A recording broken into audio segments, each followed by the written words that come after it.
Alors c'est urgent. Écoutez encore cette partie du livre, Libre pour la vérité et la justice. Je suis donc à la page 228. Écoutez. Les barons du nouveau régime sont venus me voir. Soro, avec une petite casquette. Ahmed Bakayoko. Pourquoi faire? Point d'interrogation. Pour savourer leur victoire. Ils sont restés une quinzaine de minutes, pas plus.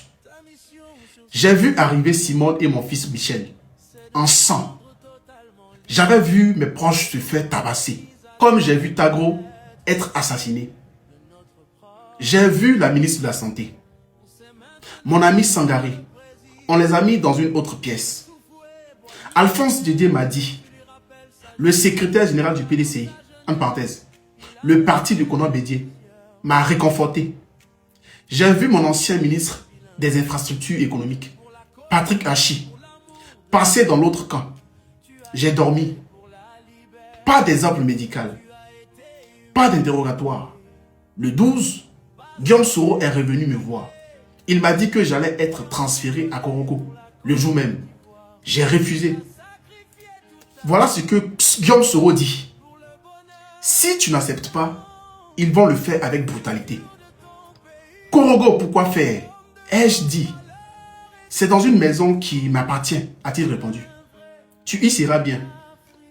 J'ai une maison à Gagnoa, lui ai-je répondu. Et il y a aussi San Pedro. Il n'a rien voulu entendre.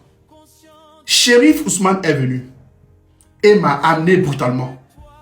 Au passage, ils ont pris mon médecin, Christophe Blé, pour l'amener avec moi. Sur le chemin du Golfe, il s'en était fallu d'un rien qu'un rebelle l'égorge. Et là, le voilà parti avec moi pour 8 mois de détention. C'est un homme bien, Christophe Blé, un médecin compétent et une bonne personne. C'est parce que c'était mon médecin attitré qu'il a failli être tué et qu'il a ensuite été détenu sans aucun mandat. On nous a mis dans un hélicoptère, direction Korogo. Sur le chemin, j'ai pensé à tous ceux qui étaient morts et qui avaient souffert. Je priais pour eux. Je me demandais ce qu'allait devenir la Côte d'Ivoire. C'est-à-dire que le monsieur là, il ne pense plus à lui. Il ne pense plus à son sort. Mais il pense aux morts. Il pense à ceux-là qui ont souffert. Et puis il pense à la Côte d'Ivoire.